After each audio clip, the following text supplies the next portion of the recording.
Hey, Moondog here. If you're coming to this video from my video review on the Wolfroad laser bore sighter, you've come to the right place. If you've stumbled on this video because YouTube suggested it, well, that's cool too. If you want to know about what a Wolfroad laser bore sighter is, just stick around. I'll show you the full review video at the end of this video. But this video, and what I want to talk to you about, is how to win one of these bad boys. VIP Hiker is giving away 10 of these laser bore sighters and letting me pick who those winners will be. And I'm going to be doing it in a drawing. And how to enter that drawing? Well, there's really two simple ways to do it.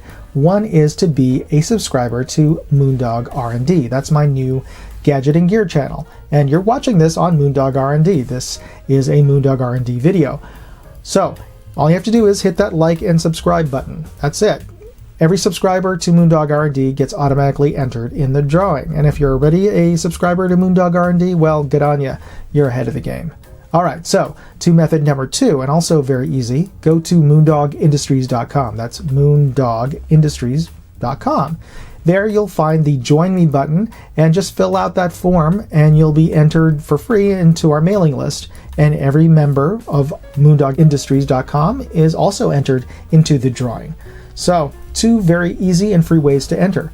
And just a quick legal disclaimer here. No purchase necessary, one winner per household, and void where prohibited. So I guess that means that if you live in a municipality that doesn't allow you to have a laser, well, VIP Hiker can't send it to you. And we just want to make sure that everybody gets a chance to win.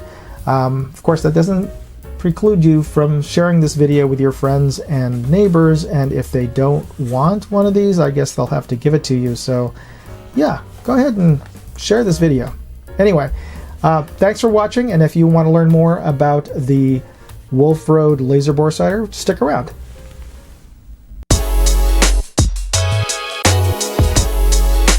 Putting on a new optic can feel like you're breathing new life into an old gun. But it also means you need to zero it.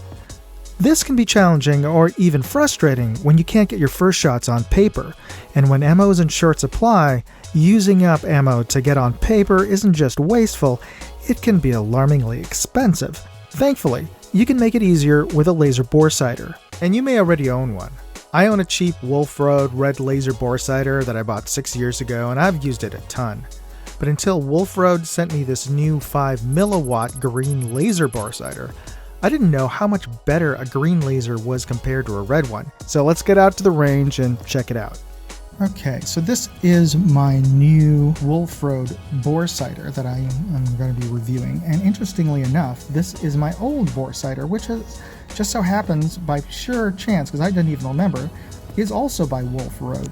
And this is pretty much the standard bore sighter that many of us have bought. This is about 5-6 years old, and it runs off of these little button batteries, which I've grown to really hate because they just don't last very long. Even when you're not using it, it seems inevitable that 50% of the time, if I try this out, the battery is already dead. But so let's see. I haven't used this in a few months. And yes, good. It is working, but as you can see, in broad daylight, not super bright. Let's see if I can find this. I can see it on the wall, which is about 10 yards away, and I can see it on that column. But in direct daylight on that column, nope, not at all.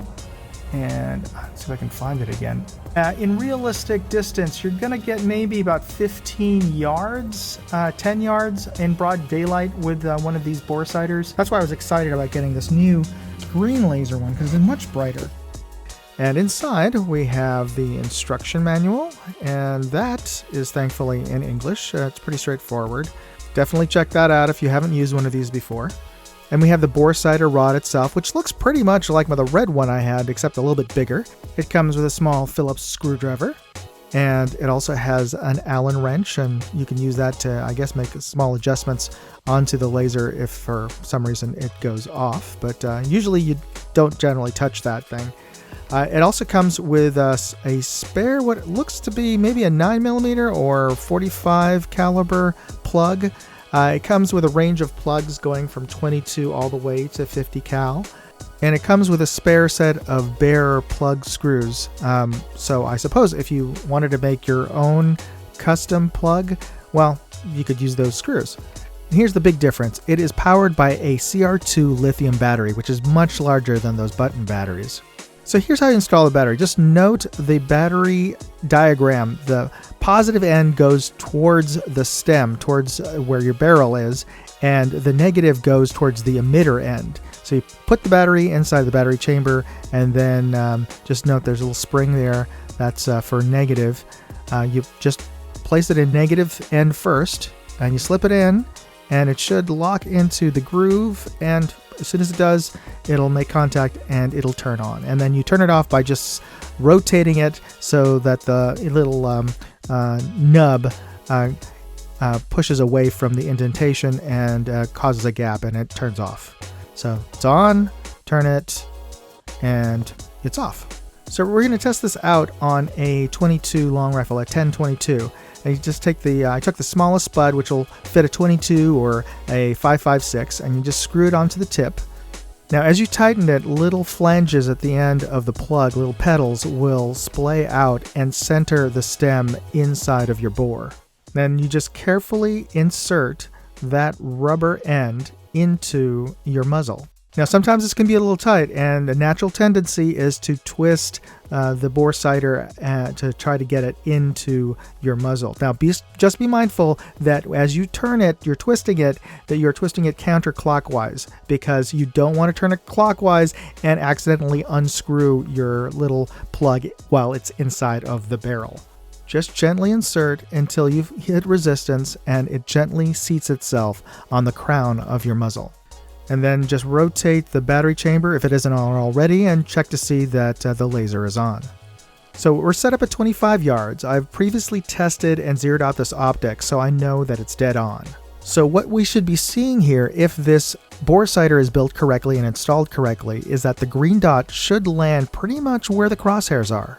And you can see it, just resting above and a little bit to the right of the center crosshairs. That's pretty spot on. So I moved the rifle and the bench out to 50 yards and reinserted the bore sighter. And as you can see, the dot did shift over to the left, but it's still pretty darn good for a laser bore sighter. You're only about a hash mark away from the center of the reticle. You're on paper, but more importantly, you can still see it at 50 yards. Okay, well, let's push it out to 100, I thought. I repositioned the rifle and the stand out at the 100-yard benches, and let's see what we can see.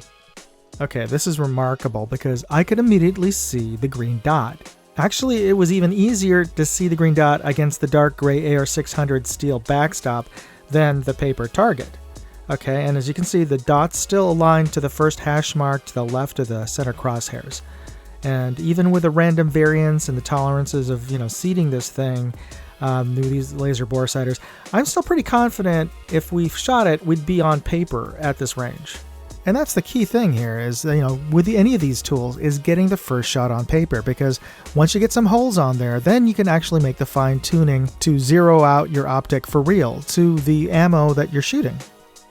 Now, obviously, we're in shade here, and in open sunlight, you probably couldn't see the dot, but that's not the point. At an outdoor range, you could put, say, an open ammo box on the ground and use the inside, the shaded part of the box as your target, or MacGyver some other solution. Point is, the bore sighter works out to 100 yards, which is astounding to me, because I was seeing it with my naked eyes without the scope at 100 yards from a laser bore sighter that costs less than $20.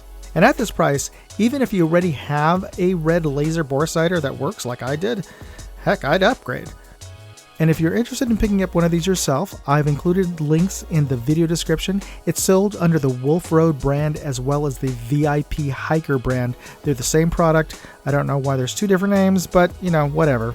And if you got something out of this review, please hit that like button and the subscribe button, because it signals the AI algorithm that this is the kind of content you're interested in watching, instead of, say, celebrity lip sync competitions. And it'll suggest more content that you're actually interested in watching. So it's a win-win. Anyway, I hope you enjoyed watching this. I hope you were as surprised by the performance of these bore sighters as I was, and I hope you win one of them. Thanks for watching. Moondog, out. Hey, if you like this video, please share it on social media. Facebook, forums, MeWe, whatever platform you're on. And if you want to see more videos, check out moondogindustries.com.